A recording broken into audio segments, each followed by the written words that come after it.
युद्ध स्तर पर नए जवानों को ट्रेनिंग दे रहा है रूस।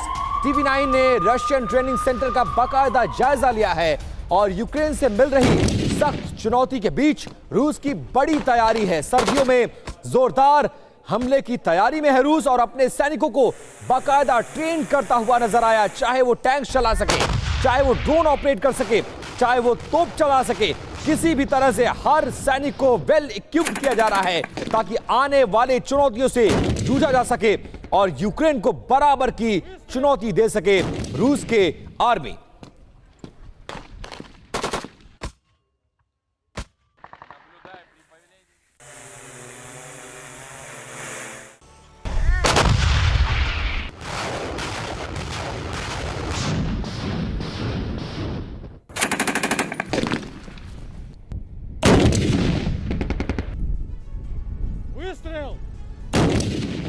और मनीष झा लगातार मॉस्को से हमारे साथ बने हुए हैं। मनीष, ये तैयारी बताती है कि रूस अभी भी किसी भी तरह से कोई भी छूट जेलेंस्की या यूक्रेन को देने वाला नहीं है और आने वाले दिनों में बेशक मौसम साथ ना दे दोनों देशों का, लेकिन सैनिकों को पूरी तरह से तैयार किया जा रहा है। ये जो तैयारी है ये यूक्रेन के लिए कितनी घातक होगी और इस तैयारी का कैसे जवाब देगा यूक्रेन, ये सबसे बड़ा सवाल है। बिल्कुल विपिन, देखिए सबसे बड़ी बात यह है कि आज की तारीख में हमारे साथ जो एक्सपर्ट्स हैं जिन्होंने भारतीय सेना का नेतृत्व किया है, ये सब भी इस वीडियो को देखकर बता पाएंगे कि हमारे जो रूस के सैनिक हैं उनको किस लेवल का, किस स्टैंडर्ड की ट्रेनिंग दी गई है और क्या वो इस वॉर के लिए काफ़ी है या नहीं। हालांकि यूक्रेन की सेना के जनरल और तमाम जो यूक्रेन की सरकार के लोग हैं वो तो ये कहते रहते हैं कि रूस में सैनिकों का मनोबल बहुत डाउन है। पता नहीं जब ये युद्धबंदियों को गोली मारने की जो घटना है, चाहे उसकी बात करें या फिर इन तस्वीरों को देखने के बाद रूस की जो नई सेना है, क्योंकि प्रेसिडेंट पुतिन ने जब मोबिलाइजेशन किया 3 लाख नई सेना की भर्ती हुई, उसमें से 43,000 सैनिक इस समय युद्ध क्षेत्र में हैं। 2,18,000 ऐसे सैनिक हैं जिनको इस तरह की ट्रेनिंग दी जा रही है। फिर चाहे वो टैंक चलाने की हो, चाहे मशीन गन से फायर करने की हो, रॉकेट दागने की हो या ड्रोन के इस्तेमाल करने की हो, इस तरह के ट्रेनिंग के बाद तो लगता है कि रूस की नई सेना को काफ़ी प्रोफेशनली मैनेज किया गया और कम समय में उन्हें अच्छा ट्रेन किया गया, जिसका परिणाम ये होगा कि रूस जिस सर्दियों का इंतजार कर रहा है, जो सर्दी अब आ चुकी है, ऐसे में जब युद्ध होगा तो शायद रूस को उम्मीद है कि अच्छी खासी और बिल्कुल। और सवाल यही है कि क्या ये वही जो विंटर स्ट्रेटेजी है, क्योंकि विंटर्स में जो ठंड है वो अपना काम करती नजर आएगी। शुक्रिया अभी के लिए आपका, बहुत बहुत शुक्रिया मॉस्को से पूरी जानकारी हमें यहां तक पहुंचाने के लिए। इन सब के बीच देखिए बखमुट, हम रुक करते हैं सीधा डोनेट्स्क का, जहां पर बखमुट से यूक्रेनी हमले का ताजा वीडियो सामने आया। वीडियो में अंधाधुंध फायर करते नजर आ रहे हैं सैनिक। यूक्रेनी 93rd ब्रिगेड के हमले में रूस को काफी ज्यादा नुकसान पहुंचा है। तो ये देखिए तस्वीर हम आपको दिखा रहे हैं, यूक्रेनी फौज का जबरदस्त अटैक और बखमुट में जो जंग है, बखमुट को कब्जे में लेने की जो जंग है वो काफी तेज होती नजर आ रही है। बखमुट में हम देख रहे हैं हाल फिलहाल में किस तरह से, कल भी हमने दिखाया था कैसे यूक्रेन की तरफ से रशियन फाइटर जेट को मार गिराया था। यूक्रेन ने एक और रशियन फाइटर जेट को गिराया है। Su-35C को यूक्रेन ने आसमान में ध्वस्त किया। पायलट विमान से कूदा लेकिन बच नहीं पाई जान। और ये वीडियो भी बखमुट का, जैसा हमने आपको बताया कि बखमुट में जो जंग है वो बहुत तेज है। बखमुट को कब्जा करने की, बखमुट को पूरी तरह से कंट्रोल में लेने की, कैप्चर करने की जो कोशिशें हैं वो बहुत तेज नजर आ रही हैं और ये तस्वीरें भी उसी की बान की सामने रखी था। पर सर, मेरा सवाल आपसे, बखमुट आखिर इतना इंपॉर्टेंट क्यों है?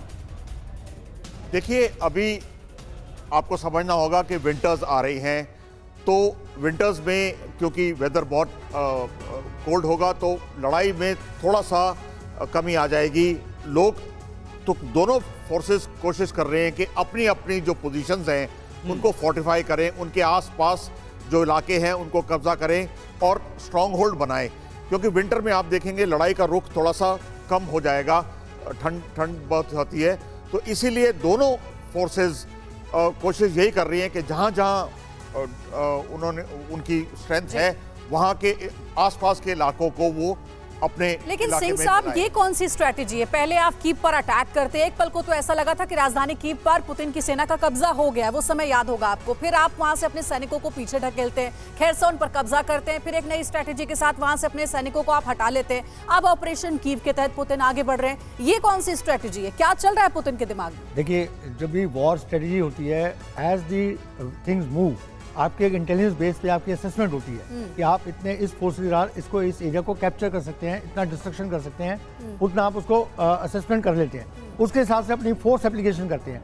लेकिन यदि उस फोर्स एप्लीकेशन में आपके इंटेलिजेंस इनपुट में आपके असेसमेंट में कोई कमी रह गई है तो उसको फिर से रिवाइज करके आप उसको रीबिल्ड करते हैं, आप नई स्ट्रेटजी बनाते हैं, उसको चेंज करते हैं। आप कह रहे हैं सिंह साहब की जो रिकंस्ट्रक्टिव वे है पुतिन का, वो सामने आ रहा है कि अभी तक जो लॉस हुआ उसको फिर दोगुनी रफ्तार से उस पर आगे हमला किया। ये बहुत जरूरी है करना। मैं आऊंगी आपके पास। एक ब्रेकिंग न्यूज बता दूं, यूक्रेन के हमले को देखते हुए रूसी फाइटर्स एक्टिव हो गए हैं। रशियन Su-35S की पेट्रोलिंग का वीडियो सामने आया है। वॉर जोन में रूस को यूक्रेन से मिल रही है गंभीर चुनौती भी। और अगली बड़ी खबर भी रूस यूक्रेन के युद्ध के मैदान से, जिसको लेकर अमेरिका ने जेलेंस्की पर डाली है सुलह की जिम्मेदारी। व्हाइट हाउस ने कहा कि फैसला सिर्फ जेलेंस्की को करना है, रूस से शांति वार्ता पर फैसला जेलेंस्की ही लेंगे। ये कहता हुआ नजर आया अमेरिका, वो अमेरिका जिसके कहने पर यह पूरा युद्ध अब इस मुहाने पर पहुंच गया है। और आपको बताते चले कि अमेरिका ही वो देश है जिसके कहने पर जेलेंस्की इस युद्ध में कूद गए थे। पिछले लगभग 8 महीनों से यह युद्ध अनवरत जारी है और यह युद्ध इस मुहाने पर पहुंच गया है कि पूरी दुनिया अब यह चाहती है कि यह युद्ध रुकना चाहिए। और इस बीच अमेरिका का यह बयान कि युद्ध बंद करने पर, युद्ध खत्म करने पर फैसला जेलेंस्की को लेना है, लेकिन जेलेंस्की किसी तरह से पीछे हटने के मूड में नहीं है। ऐसे में सवाल यह कि यह युद्ध चलता रहा तो आखिरकार होगा क्या? और सवाल यही है कि आखिरकार अमेरिका इस तरह के स्टेटमेंट्स क्यों दे रहा है। अब आइए देखते हैं कि व्हाइट हाउस ने पीस टॉक पर और क्या कुछ कहा है और उसके मायने क्या है। शांति की बात अब जेलेंस्की पर दारोमदार देने की कोशिश की जा रही है। अमेरिका कीव पर शांति वार्ता के लिए कोई दबाव नहीं बना रहा है, यह स्टेटमेंट जारी किया गया है।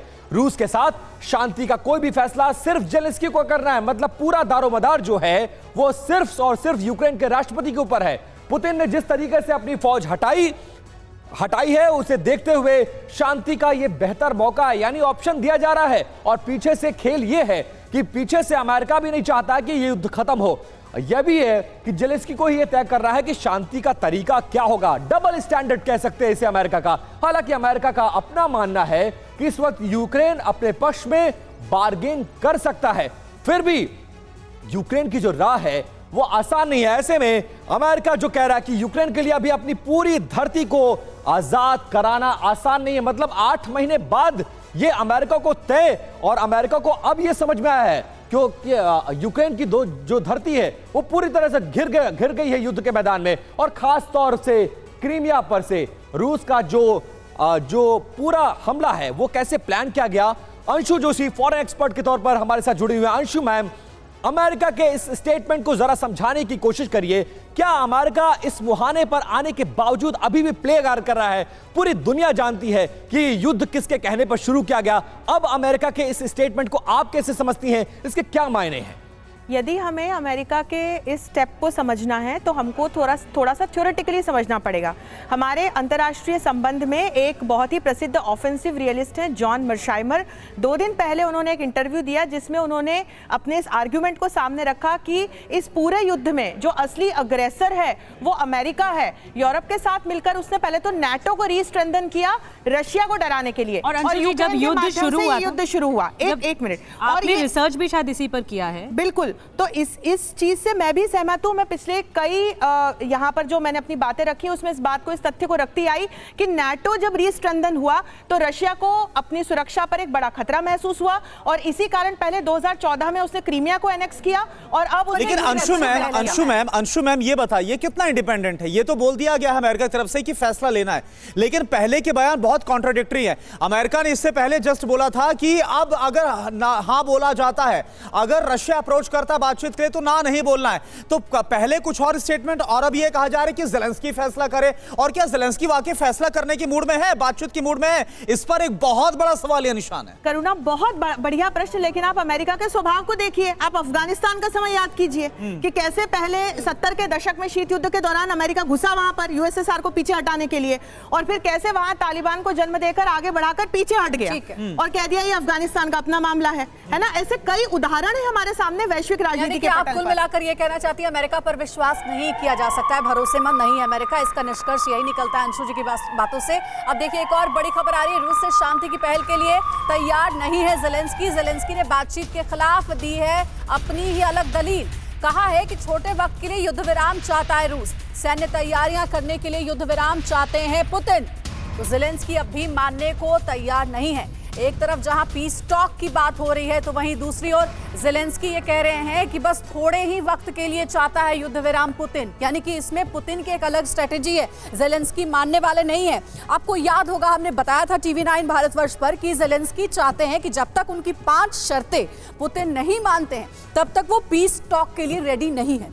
समझिए आप, ये ज़ेलेंस्की वो हैं जो कि अपने देश को लगभग बर्बाद कर चुके हैं, वहां पर अब कुछ नहीं बचा है। यूक्रेन की हर इमारत इस वक्त तबाह और बर्बाद हो चुकी है लगातार हो रही मिसाइल हमलों की वजह से। उसके बावजूद नेगोशिएशन के मूड में कौन नजर नहीं आता है? ज़ेलेंस्की, उस देश के राष्ट्रपति जिस देश में अब कुछ बचा ही नहीं है, उस देश के लोग अपने घर बार छोड़ करके जाने को मजबूर है।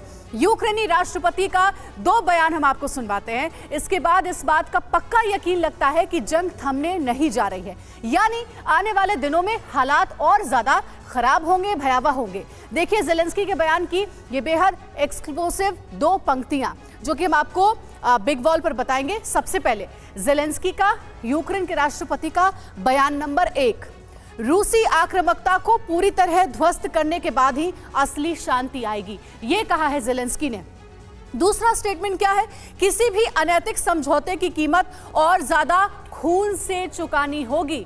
ये 2 बड़े बयान दिए गए हैं ज़ेलेंस्की की ओर से, जिससे यही समझ में आता है कि वो पीस टॉक के लिए बिल्कुल भी तैयार नहीं है। करुणा, तो देखिए ज़ेलेंस्की जो बोल रहे हैं, जो कुछ कह रहे हैं, उसके पीछे आखिर उनकी दलीलें भी गौर करने लायक हैं। ये दलीलें आप जरा देखिए। अभी आपको अंशुल ने बताया कि आखिरकार मकसद क्या नजर आता है, क्या बात है, लेकिन ज़ेलेंस्की पर जंग का फितूर किस तरह से हावी है। ज़ेलेंस्की क्या करना चाहते हैं? हम अपनी शर्तों पर ही शांति वार्ता करेंगे, ज़ेलेंस्की ये बोल रहे हैं। थोड़े वक्त का युद्ध विराम चाहते हैं व्लादिमीर पुतिन, ये बोल रहे हैं, इस बात का दावा कर रहे हैं। सैन्य तैयारियां दुरुस्त करने का उनका पूरा इरादा है। हम मॉस्को को ये मौका नहीं दे सकते, उन्हें मौका दिया तो हालात और भी ज्यादा खराब होंगे। ये जो बातें हैं वो ज़ेलेंस्की बोलते नजर आ रहे हैं। संजय सोई सर, अमेरिका बोल रहा है ज़ेलेंस्की फैसला करे बातचीत करनी की नहीं करनी है। ज़ेलेंस्की बोल रहे हैं मुझे नहीं करनी क्योंकि ये बातचीत भी सिर्फ एक मौका होगी। नहीं, बिल्कुल अमेरिका, पहली बात तो ज़ेलेंस्की जो बोल रहे हैं उसके पीछे अमेरिका का हाथ है। अमेरिका सामने जो मर्जी बोलता रहे, लेकिन ज़ेलेंस्की अगर आज पीस की बात करते हैं तो फिर अगले दिन, पहले भी कई बार देखा है कि वो बयान अगले दिन बदली हो जाता उनका। कि दूसरी बात यह है कि अब जो कुछ सफलताएं मिली हैं यूक्रेन को, इससे ज़ेलेंस्की को और एम्बोल्डन हो गया। चाहे खार्किव हो या सदर्न यूक्रेन हो, खैरसोन हो, ये सब जो सफलताएं मिली हैं, उन्हें लगा कि इस समय रशिया विड्रॉल मोड में है, डिफेंसिव मोड में है, तो इसका भी हमें फायदा उठाना चाहिए। उनकी सेना का मोराल भी हाई है। यही एक कारण है कि ऐसा तो नहीं कि मिशन क्रीमिया लेकर चल रहे था। पर सर कुछ आप बोल रहे हैं इसमें? देखिए, ज़ेलेंस्की कि यूक्रेन के ऊपर हमला हुआ है, रशिया ने उसका एक पार्ट कैप्चर कर लिया है, तो ज़ेलेंस्की कोई भी रूलर हो या प्राइम मिनिस्टर या प्रेसिडेंट हो, वो शांति वार्ता के लिए बात नहीं कर सकता जब तक कि उसका इलाका दुश्मन के कब्जे में है। वो वर्किंग फ्रॉम पोजीशन ऑफ एक हारे हुए की पोजीशन से, लेकिन थापर सर, शांति वार्ता के लिए नहीं, शांति वार्ता के लिए अगर किसी ने बातचीत पहल करनी है तो वो रशिया करना पड़ेगा। मैं आपके पास आऊंगी अंशु जी। और थापर सर, आपकी बातों से तो ऐसा लग रहा है कोई पहल होने वाली नहीं है, सब चाहते हैं कि जंग जारी रहे। एक ब्रेकिंग न्यूज और बता दें, ज़ेपोरिज़िया न्यूक्लियर प्लांट पर बड़ा खतरा मंडरा रहा है। रूस ने ज़ेपोरिज़िया में किया मिसाइल अटैक। मिसाइल हमले में इंडस्ट्रियल इंफ्रास्ट्रक्चर पूरी तरह से तबाह हो गया है। ज़ेपोरिज़िया के गवर्नर ने अटैक की जानकारी दी है। अंशु जी, ये आप कुछ कहना चाह रहे थे इसमें? मैं बस एक टिप्पणी जोड़नी चाह रही थी कि उधार का घी पचता नहीं है, ऐसी हमारे यहाँ कहावत है। ज़ेलेंस्की को ये समझने की ज़रूरत है कि वो जो ये युद्ध लड़ रहे हैं, ये उधार का युद्ध लड़ रहे हैं। तो जितनी जल्दी वो अपने इस जो उन्होंने अपने आसपास एक अपनी सोच बना ली, उससे बाहर आए तो कम से कम उनकी देश की तबाही आगे तभी रुक तो जाएगी। शांति वार्ता की अपील आगे हो पाएगी। बिल्कुल। इसमें एक एंगल ये भी समझ में आता है, इस ब्रेकिंग न्यूज के बाद आगे हम लौटेंगे। रूस ने यूक्रेन के पूर्वी इलाके में हमले और तेज कर दिए। रूस ने मल्टीपल रॉकेट सिस्टम से हमला किया है। यूक्रेनी ठिकानों पर गोले बरसाए गए। रूस की कई सैन्य टुकड़ियां लुहांस्क में शिफ्ट की गई हैं। सिंह सर, इस खबर पर आप जरा गौर करिएगा, लेकिन उससे पहले जरा ये बताइए, क्या परिस्थितियां आपको बदली हुई नहीं नजर आती है पोलैंड में गिरी मिसाइल के बाद?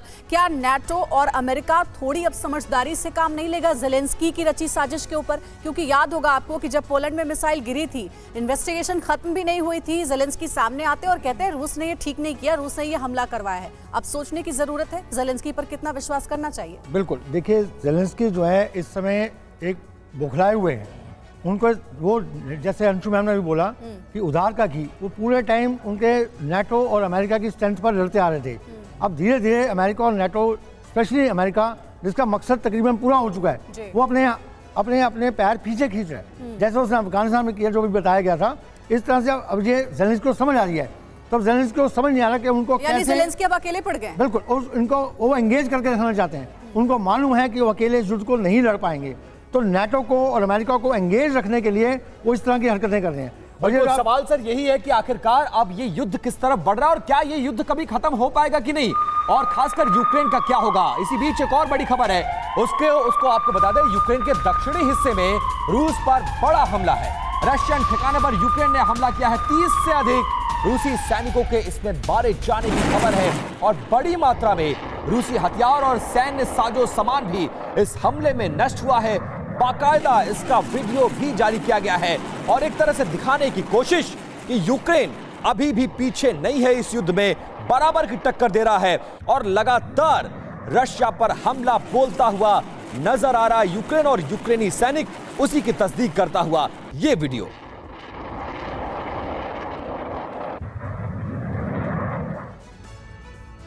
और आइए देखते हैं कि पिछले 24 घंटे में कहां किस तरह से बड़े हमले किए गए हैं, उसकी पूरी डिटेल्स हम आपको समझाने की कोशिश करते हैं। रूस यूक्रेन के तूफानी हमले हुए हैं, यूक्रेन ने ड्रोन अटैक किया है और बाकायदा वीडियो भी जारी किया। रशियन नेवी को इस हमले में बड़ा नुकसान हुआ है और रूस ने फिर कई इंफ्रास्ट्रक्चर को टारगेट किया है। लुहांस्क और डोनेट्स्क में भीषण जंग की दोनों देशों में एक बार फिर से खबर है। इस बीच ओडेसा में भी एक के बाद एक धमाके सुने गए हैं और यूक्रेन ने दक्षिण में रूसी ठिकानों पर बड़ा अटैक किया गया है।